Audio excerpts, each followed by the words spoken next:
Bonjour les amis, ça faisait longtemps que j'avais fait une vidéo pour la chaîne YouTube que je vais aussi poster sur les autres réseaux parce que j'avais beaucoup de travail et beaucoup d'occupations diverses.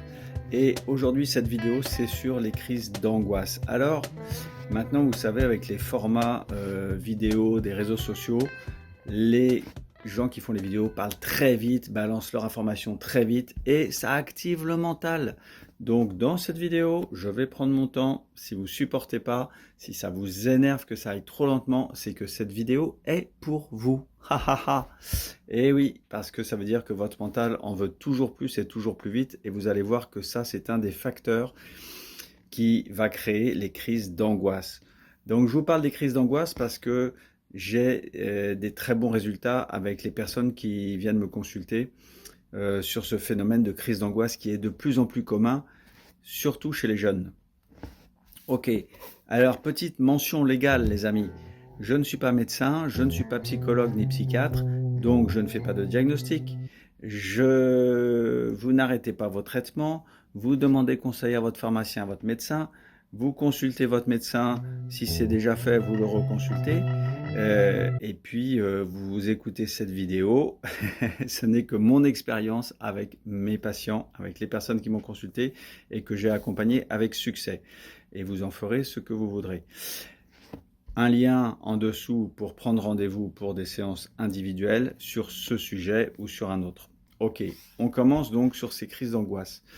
Alors je vous explique. Les crises d'angoisse, ça vient sur un terrain qui est déjà favorable. Ce terrain, c'est l'anxiété. Si vous êtes anxieux régulièrement, que vous pouvez appeler stress, alors vous allez voir que vous allez risquer d'être favorable aux crises d'angoisse. Ce terrain d'anxiété lui-même vient sur un terrain d'inquiétude. Donc on a trois niveaux. On a le plus faible niveau, c'est je m'inquiète, je rumine, j'ai des préoccupations sur le futur, sur le passé, etc. Donc déjà, on voit une activité mentale qui se fixe sur des problèmes potentiels ou réels qui se sont passés. L'anxiété, c'est un niveau supérieur, hein.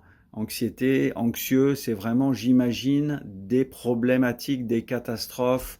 Donc ça peut être par exemple pour un examen, j'imagine l'échec. Vous voyez, c'est plus seulement je repense aux problèmes, etc. et je suis un petit peu soucieux. Vous voyez, le différent niveau anxiété, c'est vraiment, j'imagine, des problèmes plus importants, plus graves. Je suis anxieux pour la maladie, par exemple. Donc, vous allez voir, et la crise d'angoisse, c'est quand le corps, carrément, se manifeste d'une manière explosive, sous la forme de respiration courte, sensation de mort, de mourir, panique. Voilà, ça c'est la crise d'angoisse. Donc vous connaissez, hein, parce que si vous regardez la vidéo, c'est que vous êtes concerné. Donc vous voyez les trois niveaux déjà. Alors les trois, vous allez voir, sont liés au mental. Donc on va voir ça. Je vous explique ça tout de suite. Il y a deux choses. Il y a un vécu et le mental. Donc pourquoi le mental va se mettre en action? Il va se mettre en action par rapport à un vécu négatif. Ok, on a vu quelqu'un malade, on a eu peur à un moment donné de quelque chose, on s'est fait mordre par un chien par exemple. Donc on a un vécu et à partir de ce vécu, le mental va commencer à s'activer pour essayer d'éviter en fait que ce vécu se reproduise. Si vous êtes fait mordre par un chien, vous n'avez pas envie que ça recommence. Et c'est ça l'intelligence de l'être humain, c'est d'être capable d'analyser une situation problématique pour qu'elle ne se reproduise pas. Vous voyez, donc on améliore toujours, on améliore. Mais le souci, c'est que si vous êtes fait mordre par un chien, vous pouvez après avoir mieux conscience de comment fonctionnent les chiens, c'est qu'un chien ça peut être dangereux, ça dépend du type de chien, etc. Mais si par exemple vous avez été mordu à l'âge de 3 ans, alors vous n'avez pas cette intelligence pour réfléchir à ça et vous pouvez garder par contre les émotions face à n'importe quel chien et du coup être phobique des chiens. Vous voyez, les phobies, ça va faire partie du même tableau. Donc le mental sert à éviter les problèmes. S'il devient excessif, eh bien, il est inadapté. Si vous changez de trottoir à chaque fois que vous croisez un chien, ça devient inadapté parce que tous les chiens ne sont pas agressifs et ça va handicaper votre vie, ça devient handicapant. Et surtout, si en plus c'est incontrôlable, c'est-à-dire qu'en effet, c'est plus fort que vous, vous êtes obligé de changer de trottoir. Donc, les causes, là je vais revenir sur les causes de la crise d'angoisse. Ce que j'observe très souvent, c'est des personnes, donc des jeunes notamment, qui ont été en lien avec la mort ou la maladie d'un proche. Et du coup, ça va créer une inquiétude, une anxiété et une crise d'angoisse à la fin, au fur et à mesure que ça va s'ajouter ce genre de situation. S'il y en a plusieurs, ça sera pire, ou si ça dure plus longtemps. Une personne, même un adulte qui s'est occupé d'un malade de sa famille, son mari, sa mère, son père, qui a été malade, qui s'est dégradé petit à petit, il va commencer à avoir une sorte de phobie de la maladie. Vous voyez, cette phobie de la maladie, inquiétude, anxiété, va créer aussi crise d'angoisse à la fin. Donc le mental, des fois, il s'emballe en fait. Il commence à vouloir trop gérer, mais alors qu'il n'y a rien à gérer. Parce qu'une fois que vous avez compris qu'un chien, oui, ça peut mordre, mais tous les chiens ne mordent pas. Il suffit de savoir un petit peu comment les approcher. Il suffit de regarder comment le mettre. Hein. S'il a l'air agressif, violent, sanguin, bah, on s'en approche pas parce que le chien risque d'être pareil. Alors que si c'est le toutou à sa mémère et qu'on voit que tout le monde peut le caresser, bah, on peut s'en approcher. Mais le mental, lui, il prend des précautions. Il met ceinture et bretelles. Je l'approche pas, je le touche pas, j'y pense même pas parce que si j'y pense, j'ai peur. J'ai pris l'exemple du chien, mais c'est vrai pour la peur des microbes, la peur donc des maladies en général, ça peut être sur certaines maladies, la peur des voleurs, tout un tas de peurs en fait qui vont ressortir sur la même chose parce qu'à chaque fois c'est le mental qui veut essayer d'éviter tout problème. Mais ça peut devenir une maladie en fait, quasiment une maladie, c'est-à-dire que si vous êtes vraiment anxieux de toute chose qui n'est pas sous contrôle, voyez, vous êtes une sorte de maniaco-dépressif ou d'anxieux pathologique.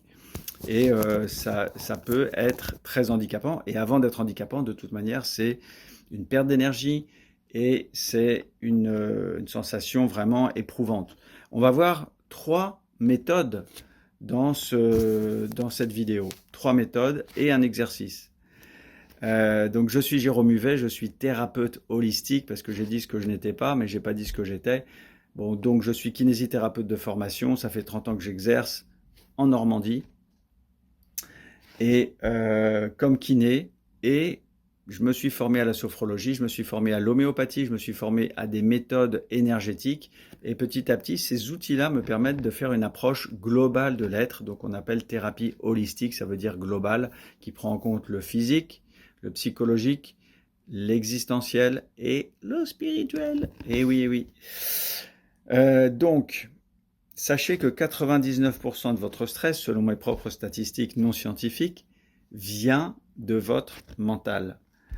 C'est-à-dire que si vous avez eu un problème il y a 1 an, vous pouvez y penser tous les jours de votre vie encore. Alors que le problème, il est passé quand même. Hein. Vous êtes fait larguer, vous êtes fait virer de votre emploi, vous avez perdu un être cher, vous y pensez pendant 1 an, pendant 10 ans, pendant 30 ans. 99% de votre stress vient de votre problème du passé. Du futur, ça c'est des stress qu'on imagine. Il y a le Covid, je vais peut-être être malade. Il y a du chômage, je vais peut-être me faire virer.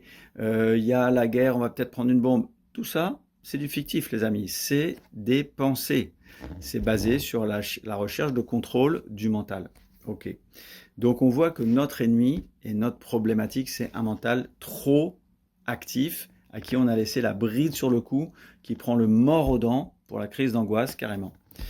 Donc, il faut savoir que le stress, c'est en principe une réaction du corps pour une fuite ou une bagarre face à un prédateur physique. Donc, c'est pas n'importe quoi. Accélération du cœur, accélération de la respiration, accélération de l'adrénaline pour activer aussi le cerveau, etc., etc. Libérer du sucre dans le sang.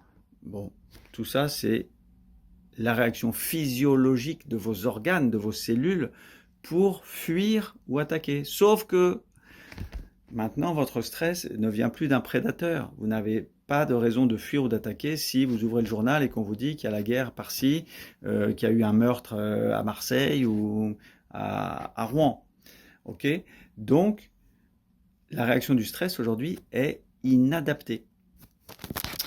Et elle crée notamment une hausse de ces hormones qui vont agiter tout dans le corps. Voilà. Alors, on a notamment le cortisol.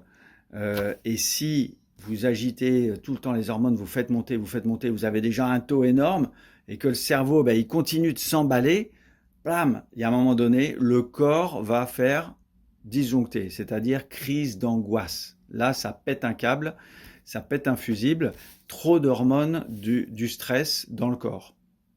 C'est simple. Mais oui, mais alors comment on fait les amis? Eh bien, je vais vous le dire. 3 méthodes et un exercice.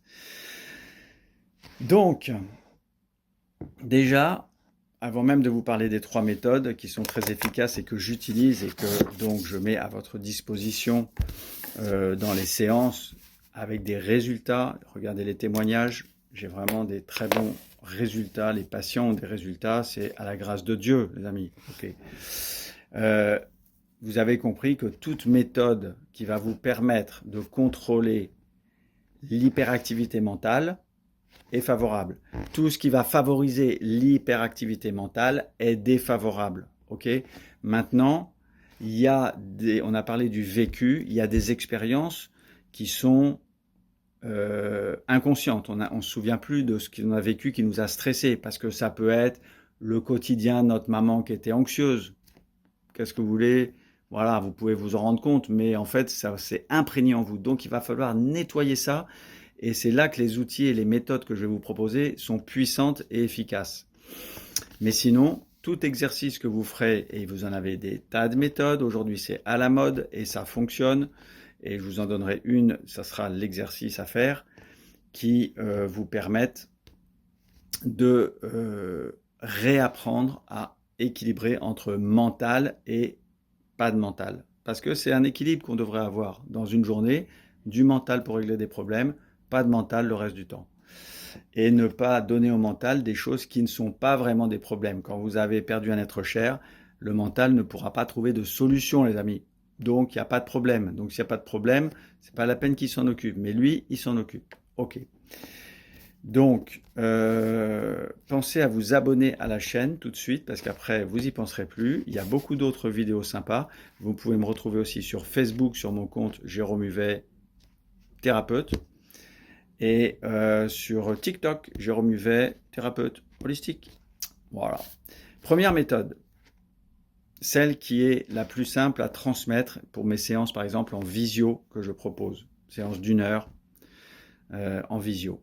C'est l'homéopathie. En homéopathie, on a des remèdes adaptés à chaque symptôme et à chaque type de personne. Donc, il faut trouver le bon remède. Voilà pourquoi je ne peux pas vous donner des noms de remèdes. Ça ne marcherait pas a priori, mais il y a quand même, je vous le dis donc, et il y a des vidéos où j'en parle, un remède pour l'inquiétude, le ressassement, la préoccupation. Ça marche très très bien. Des fois, si vous êtes plus que 30 ans, si vous avez plus que 30 ans, il faut être prudent avec l'homéopathie parce que l'homéopathie fait réagir votre corps. Encore faut-il que votre corps ait toute l'énergie et la fluidité pour réagir sans causer de petits désagréments ou de gros désagréments. Donc, en dessous de 30 ans, l'homéopathie, vous pouvez y aller à fond en automédication, vous risquez 0 effet secondaire. Et dans les autres cas, comme je vous dis, au-dessus de 30 ans, ce n'est pas vraiment des effets secondaires, mais c'est que votre corps va chercher à se rééquilibrer. Et quand vous restaurez une maison ancienne, si vous enlevez une poutre pourrie, si vous n'avez pas fait gaffe, c'est le toit qui vous tombe sur la tête, d'accord? Donc c'est pareil. C'est un organisme jeune, vous pouvez faire des changements, ça s'adapte et puis c'est pas trop abîmé, ça va bien. Ça, c'était la petite précaution. Deuxièmement, il y a un remède pour l'anxiété. Peur de l'avenir, peur de manquer d'argent, peur que la vie soit compliquée, trop lourde, et voilà, peur du noir le soir, peur des microbes, peur de la maladie, peur de la mort. Il y a un remède spécifique pour ça. il est puissant et beaucoup de gens sont touchés par ça. Le premier, tout le monde quasiment est touché par ça.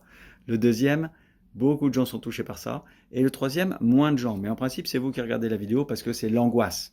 Donc, il y a un remède d'angoisse, de panique avec perte de contrôle complet, hyperventilation, sensation de mourir, accélération du cœur, la totale. Donc, c'est un remède qu'on va donner en urgence. Et souvent, je vais donner les 3 remèdes parce qu'il y a les 3, en fait. Et évidemment, on prendra le remède d'angoisse en cas de crise d'angoisse, le remède d'anxiété tous les jours et le remède d'inquiétude, de préoccupation, peut-être une fois la semaine. Ok, on passe à la méthode 2, les amis. La méthode 2, c'est la micronutrition phytothérapie, les plantes et les micronutriments. Donc, comme je fais une approche holistique, je donne l'homéopathie, je donne la micronutrition et je fais des soins énergétiques à distance ou au cabinet quand les gens sont de la région rouennaise. Donc, la micronutrition, les amis, il y a 3 choses que je recommande qui sont les principaux. Premier, le magnésium. Mais il ne faut pas prendre n'importe quel magnésium. On parle du magnésium marin, c'est vraiment pas le meilleur. Le magné B6 des pharmacies, c'est vraiment pas le meilleur. Ils ont un peu amélioré les formules, mais c'est pas encore ça qui est ça. Moi, je recommande un magnésium. Je travaille, on va dire, avec un laboratoire pour lequel j'ai confiance de la qualité parce que j'ai testé tout simplement avec mes patients et sur moi-même. J'en mange quasiment tous les jours de ce magnésium-là pour désacidifier l'organisme, pour apaiser le système nerveux. Pourquoi le magnésium? Parce que quand vous manquez de magnésium, votre système nerveux devient encore plus sensible. Alors vous avez compris, c'est un cercle vicieux. Je suis sensible au stress, je manque de magnésium, je deviens encore plus sensible au stress, donc je consomme encore plus de magnésium. Il faut casser ce cercle vicieux en prenant du magnésium. Deuxième remède, un complexe de plantes, balotte, mélisse, le troisième, il m'échappe, une autre plante apaisante, régulatrice du système nerveux, quelques oligo-éléments, parfait. Toujours chez Nutergia, ce que je trouve, parce que un complexe, des fois, c'est mieux qu'une seule plante. Troisième élément de micronutrition, un complexe d'oméga 3, oméga 6 qui va servir à régénérer le cerveau, être anti-inflammatoire, donc particulièrement utile aussi pour la flore digestive, l'inflammation de la flore digestive. Donc c'est vraiment fondamental dans le cas d'une anxiété chronique. Ok, maintenant, deuxième méthode, ça c'était... Ah non, c'était la deuxième, pardon, troisième méthode, j'ai inversé sur ma feuille. La troisième méthode, alors celle-là c'est en présentiel, c'est soit les soins énergétiques à distance, très important, je ne rentre pas dans le détail aujourd'hui sur ce soin-là, soit Access Bar. Access Bar, ce sont des points que le praticien maintient sur le crâne, voilà, 32 points, c'est tout, on maintient, et ça vous fait un effet de dingue pour, on va dire, relaxer le cerveau. Voilà, relaxer le cerveau et atténuer, voire effacer, voire enlever les programmes limitants. Qu'est-ce qu'un programme limitant? Je me suis fait mordre par un chien. Cette pensée ou cette mémoire va réactiver dans mon corps un circuit vers le corps, ok, vers le cœur, vers le système nerveux. Donc quand je pense au chien, tout se remet en route. Donc là, avec Access Bar, on enlève le chemin d'accès entre la pensée, le mental et le corps. Donc vous pouvez toujours penser au chien, mais voilà, comme tout le monde, vous pensez une petite cuillère, ça vous fait rien du tout. Et ben voilà. Mais maintenant, si je vous dis chien alors que vous êtes phobique au chien, si je vous dis deuil alors que vous avez eu plein de deuil et que c'est vraiment votre pire angoisse, c'est la mort et la perte des êtres chers, là vous avez un programme limitant qui va conditionner tous les jours votre vie pour essayer d'éviter cette chose-là. Donc vous n'êtes pas libre. Donc Access Bar, outre les crises d'angoisse, est une méthode qui permet de changer sa vie. Vous avez compris pourquoi. Allez, maintenant je vous passe à l'exercice que vous pouvez faire. Donc on va dire que ce sera le seul contenu que je vous donne et que vous pouvez faire tout seul, hormis les techniques sur le mental. Et celle-ci en est une, c'est ce qu'on appelle la cohérence cardiaque. Et je vais vous expliquer comment ça fonctionne, la cohérence cardiaque, pour que vous soyez motivé à la faire tous les jours. Donc, cohérence cardiaque, grosso modo, ça consiste à respirer lentement au rythme d'un visuel. Donc, par exemple, sur votre téléphone, une petite bille qui monte et qui descend, et vous respirez au rythme de cette bille. Voilà, donc lentement. Ça va être un rythme lent. Et comment ça marche alors? Eh bien, le premier effet qui se coule, c'est que vous êtes obligé de vous concentrer. Et quand vous êtes concentré, vous ne pouvez pas penser. On a vu que c'était la pensée, le mental, penser, c'est la même chose, hein. C'est la pensée qui crée votre stress. Donc si vous vous entraînez à vous concentrer sur un truc absolument sans intérêt, à savoir une bille qui monte et qui descend, ensuite, vous saurez aussi vous reconcentrer quand vous serez dans une situation problématique ou stressante. Sinon, impossible pour vous. Si vous n'êtes même pas capable de le faire en dehors d'une situation stressante, comment voulez-vous le faire dans une situation stressante? Vous n'y arriverez pas. Donc, on doit s'entraîner tous les jours pour augmenter notre capacité de concentration. Et là, cette concentration est sur la bille, mais en même temps, elle est pour régler notre respiration sur cette bille qui monte et qui descend. Donc, c'est un rythme lent. Donc, on active, on met en route une respiration lente. La respiration lente n'est pas compatible avec l'idée d'un stress. C'est-à-dire que quand vous respirez lentement, et encore mieux au niveau abdominal, je ne rentre pas dans le détail, mais il y en a qui ont compris, votre cerveau se dit, il ne doit pas y avoir de prédateur dans la pièce, parce que sinon, il ne respirerait pas comme ça. Donc, vous coupez le démarrage de l'activation du stress physiologique, cœur, hormones, cortisol, dans votre corps. Vous le coupez parce que votre cerveau va envoyer l'information, tout va bien, il n'y a pas de lion dans la pièce. Ok les amis? Donc, vous vous entraînez avec cette cohérence cardiaque, vous chargez ça sur votre téléphone, c'est une petite application gratuite, cohérence cardiaque gratuite, et vous réglez sur 5 minutes ou 3 minutes si vous êtes vraiment très nul ou très angoissé. Vous n'êtes jamais nul, bien sûr les amis, vous avez compris.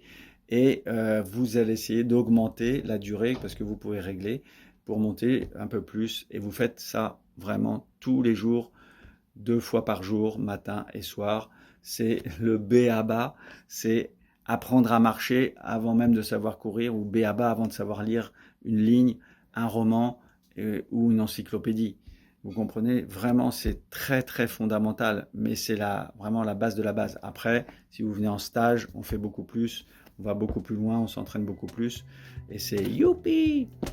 Donc voilà les amis, je crois que je vous ai dit tout ce que je voulais vous dire sur cette crise d'angoisse. J'espère que ça vous a plu. Mettez des commentaires, posez des questions dans les commentaires, mettez un pouce, abonnez-vous, et voilà, la vie est belle quand on apprend le mode d'emploi. À bientôt.